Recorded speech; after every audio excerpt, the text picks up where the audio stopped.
আমরা বড় ছেলেকে হারাতে পারবো না। মেহজাবিনের নাটকের মুক্তি পেয়েছিল।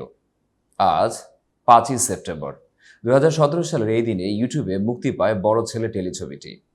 7 বছর হয়ে গেল তুমুল আলোচিত এই টেলিছবিটির বয়স। মুক্তির পরপর এই টেলিছবিটি শহর থেকে গ্রাম পর্যায়ের দর্শকের কাছে পৌঁছে যায়। এতে অভিনয় করে অপূর্ব মেহজাবিন জুটি দর্শকের কাছে দারুণ জনপ্রিয় হয়ে ওঠেন। এতদিন পরে এসেও টেলিছবিটি থেকে দর্শকের সেই একই রকম ভালোবাসা পাচ্ছেন অপূর্ব মেহজাবিন। টেলিছবিটি প্রচারের দিনটিকে স্মরণ করে মেহজাবিন চৌধুরী তার ফেসবুক পেজে আবেগঘন স্ট্যাটাস দিয়েছেন। সেখানে তিনি লিখেছেন, বড় ছেলে 7 বছর হয়ে গেল, আমি এখনো একই পরিমাণ ভালোবাসা পেয়ে যাচ্ছি। এই ড্রামা আমার কেরিয়ারের গ্রাফ বদলে দিয়েছে। আমাকে আর পেছনে ফিরে তাকাতে হয়নি। সবকিছুর জন্য আলহামদুলিল্লাহ। সারা জীবনের এই সুন্দর উপহারের জন্য মিজানুর রহমান আরিয়ান ভাইয়ার কাছে চিরকৃতজ্ঞ। মেহজাবিনের বক্তব্য, এই টেলিছবির বয়স 7 বছর হলো। এরপর তো আরও অনেক কাজ করেছি, নানা বৈচিত্র্যময় গল্প চরিত্রে কাজ করেছি, কিন্তু এখনও গ্রামে বা অন্য কোথাও গেলে দর্শকেরা কথা বলতে এসে প্রথমেই বড় ছেলের কথা বলেন। তারা বলেন, এখনও বড় ছেলে দেখতে বসে নাকি তাদের চোখে পানি চলে আসে।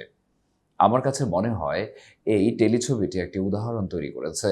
সেই সময় প্রকাশের অল্প দিনের মধ্যে দর্শক ভিউয়ে ইউটিউবের নতুন রেকর্ডও তৈরি করেছিল বড় ছেলে। টেলিছবি প্রচারের পর মেহজাবিনকে নতুনভাবে চিনেছেন দর্শক।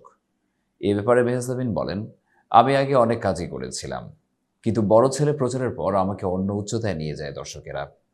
আমার অভিনয় জীবনের গতিপথই পরিবর্তন করে দেয় এটি।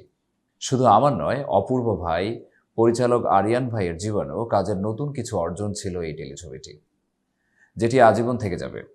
বলতে পারেন, আমাদের তিনজনের জন্য ইতিহাস হয়ে থাকবে বড় ছেলে। মেহজাবিন আরও বলেন, এই টেলিছবিটি দিয়েই সেই সময় আমি মর্যাদাপূর্ণ মেরিল প্রথম আলো পুরস্কার পাওয়া শুরু করি, যা 2023 সাল পর্যন্ত টানা পেয়ে আসছি। তাহলে বুঝতে পারবে এই টেলিছবিটি কত বড় ভাগ্যের একটা কাজ ছিল আমার জন্য। এতক্ষণ বার্তা বৈঠকের সাথে থাকার জন্য ধন্যবাদ। নতুন নতুন তথ্য ও সংবাদ পেতে বার্তা বৈঠক ইউটিউব চ্যানেল ও ফেসবুক পেজের সাথেই থাকুন।